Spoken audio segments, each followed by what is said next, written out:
YouTube channel मायाश्रीज kitchen में आप लोगों का स्वागत करती हूँ।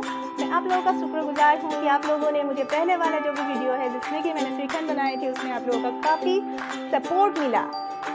और मैं आप लोगों को बताना चाहूँगी कि अब से मैं असमीज़ के साथ साथ हिंदी में भी एपिसोड रखूँगी इस एपिसोड से। और जो भी मेरा रेसिपी वाला वीडियो होगा उसके डिस्क्रिप्शन बॉक्स में आप लोगों को असमीज़ में हिंदी का और हिंदी वाले एपिसोड में असमीज़ का लिंक मिल जाएगा। होप आप लोग एंजॉय कर पाएंगे और फॉलो कर पाएंगे।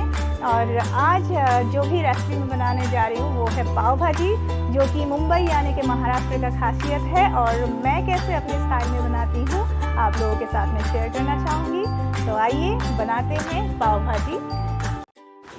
आज का रेसिपी है पाव भाजी का। और पाव भाजी के लिए जो भी इंग्रेडिएंट चाहिए, जो भी वेजिटेबल चाहिए, उसका मैंने लिस्ट बना के दे के रखी हूँ।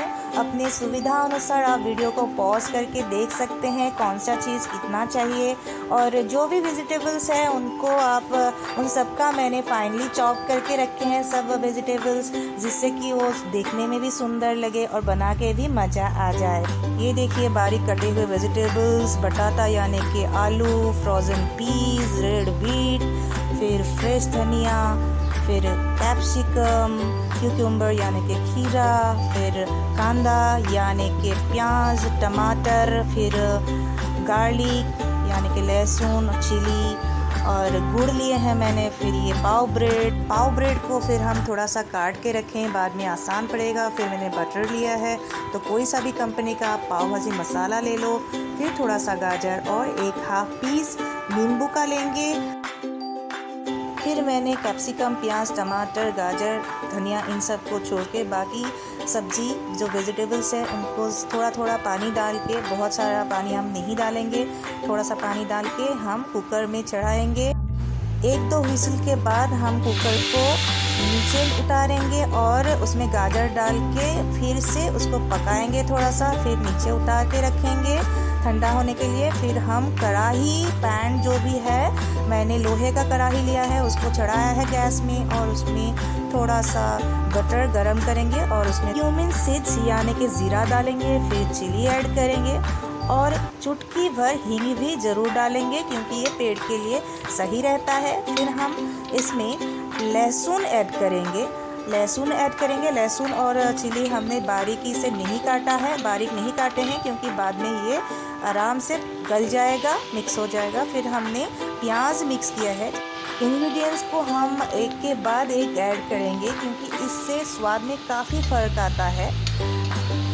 इसके बाद हम इसमें कैप्सिकम ऐड करेंगे और थोड़ी देर तक हिलाते रहेंगे ताकि थोड़ा सा ये सेट हो जाए।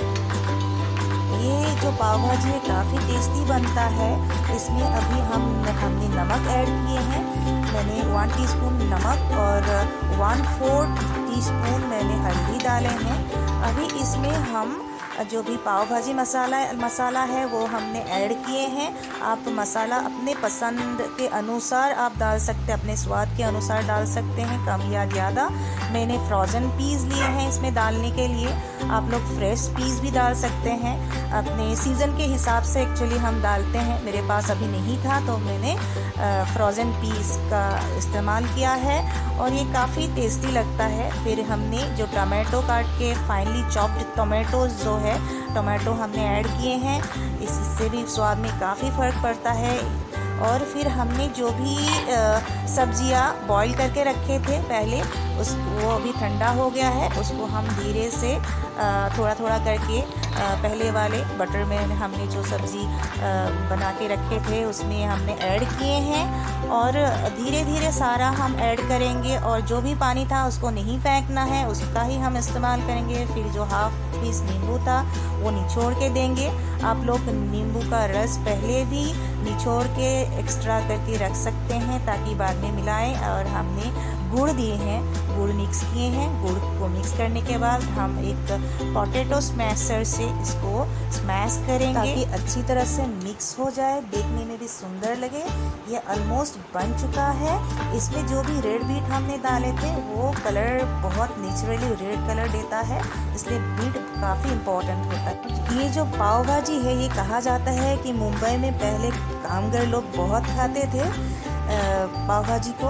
ये काफ़ी हेल्दी भी होता है। देखिए मैंने जो कटा हुआ ब्रेड है वो लिए हैं और एक तवा मैंने गैस में बिठाए हैं, उसमें थोड़ा सा बटर डाले हैं। मैंने बटर काफ़ी कम लेती हूँ मैं, ताकि थोड़ा सा हेल्दी रहे, क्योंकि जो भी पाव भाजी होता है उसमें काफ़ी बटर पड़ता है। और मैंने जो ब्रेड काट के लिए थे उसमें बीच से मैंने काटे थे, तो मैं उसको नीचे से बटर लगा के थोड़ा सा सेकूँगी और थोड़ा सा भाजी में उस बटर में थोड़ा सा फ्राई करूँगी फिर से थोड़ा और उसके ऊपर में बारीक कटा हुआ धनिया डालूँगी। आप लोग उसमें बारीक कटा हुआ कांदा यानी कि प्याज, जो कि मराठी में कांदा बोलते हैं, वो मिक्स कर सकते हैं। और ब्रेड में दोनों तरफ से मतलब नीचे के साइड में भाजी को लगाएंगे दोनों ब्रेड में, और उसको एक के ऊपर एक रख के सैंडविच जैसा बनाएंगे। और मैं ऐसे सर्व करती हूँ और देखने में भी अच्छा लगता है और खाने में भी अच्छा लगता है। और ये इवनिंग और मॉर्निंग दोनों टाइम में आप खा सकते हो और काफ़ी स्वादिष्ट और हेल्दी भी होता है। तो आप अपने हिसाब से इसको गार्निश कर सकते हैं, सजा के सर्व कर सकते हैं। मैं तो इसको ऐसे सैंडविच जैसे बना के सर्व करती हूँ। तो आप लोग भी बनाइए और मुझे बताइए कैसा लगा बना के और खा के। और अगर आप लोगों ने मेरे चैनल को अब तक सब्सक्राइब नहीं किया है तो फिर सब्सक्राइब कीजिए, लाइक कीजिए, शेयर कीजिए और कमेंट तो ज़रूर कीजिए। और आज के लिए नमस्कार, धन्यवाद, और फिर मिलते हैं एक नए रेसिपी के साथ।